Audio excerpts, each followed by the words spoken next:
You know, in today's world, our own eyes aren't always reliable witnesses anymore. The line between what's real and what's made by AI has gotten so incredibly blurry that we're now facing what you could call a total reality gap. So let's dive into this and explore a brand new way to see the truth. Okay, take a good look at these two faces right here. Just go with your gut. Which one of these people do you think is real? It's getting tougher and tougher to tell, isn't it? So what's the answer? Well, it's a trick question. Neither of them are real. Both were completely generated by an AI. And here's the part that's actually pretty alarming. The tools we've built to catch these fakes, they're just not working anymore. Their accuracy is often dropping below 60%. I mean, at that point, you might as well just be guessing. This right here is the reality gap we are all up against. So to kick things off, let's really break down just how big this problem is. People call it a technological arms race, but to really get why the old methods are failing so badly, you have to understand how these images are actually being created. This really gets to the heart of the challenge. See, traditional photo manipulation was kind of like digital arts and crafts. You'd cut and paste, and it always left behind clues, mismatched lighting, weird seams, a trail of evidence. But modern generative AI is a whole different beast. It basically hallucinates an image from pure digital noise, building it from the ground up to be mathematically perfect. So there are no seams to find, nothing to catch. Right, so if these images are perfect on the surface, that means our old methods of detection, what we'll call chasing pixels, are now, for all intents and purposes, completely obsolete. And that brings us to this really critical idea, the token trap.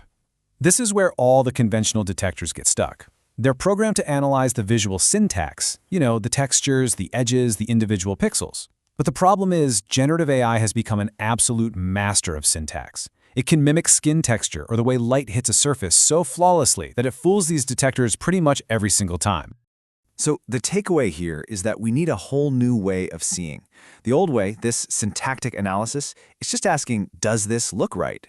And that's just a losing cat and mouse game. The new way, semantic reasoning, asks a much, much deeper question. Does this actually make sense? It's looking for flaws in physics, in logic, in just basic common sense. And this leads us directly to the solution, a totally new kind of seeing.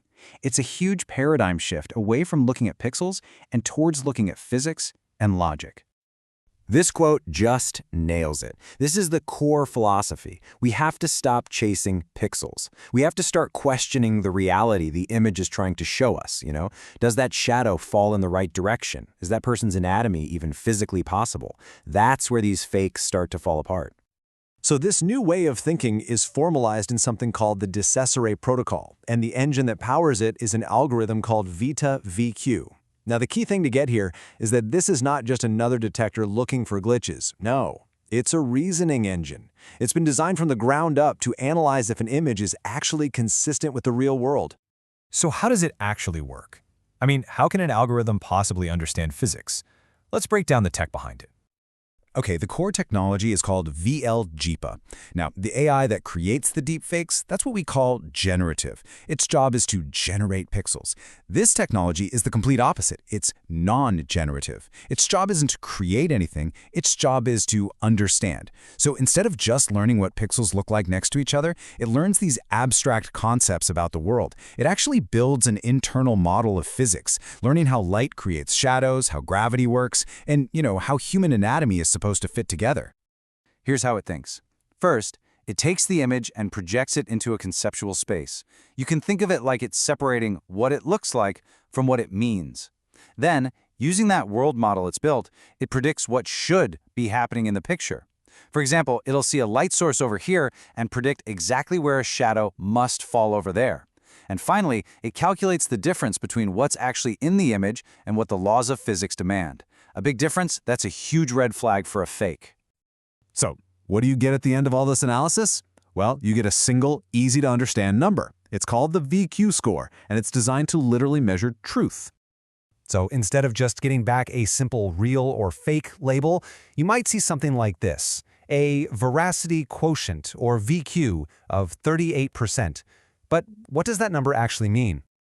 The veracity quotient, or VQ, is basically a score from 0 to 100% that tells you how likely it is that an image is authentic.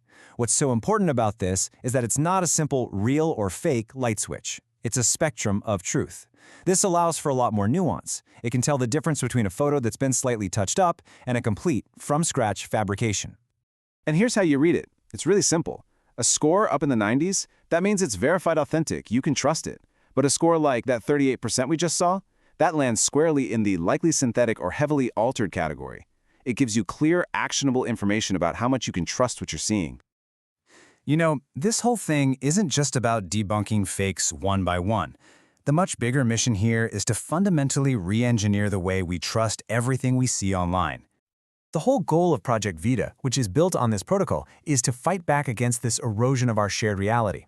The idea is to provide a single, transparent VQ score that can be plugged in everywhere, social media feeds, news websites, even used for legal verification to make visual truth something we can actually measure again, a verifiable asset. And really, this is the bottom line.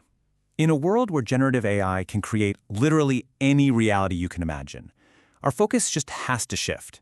We can't keep asking, is it real? We have to start asking, is it verifiable? And that's the question that's going to define the future of truth.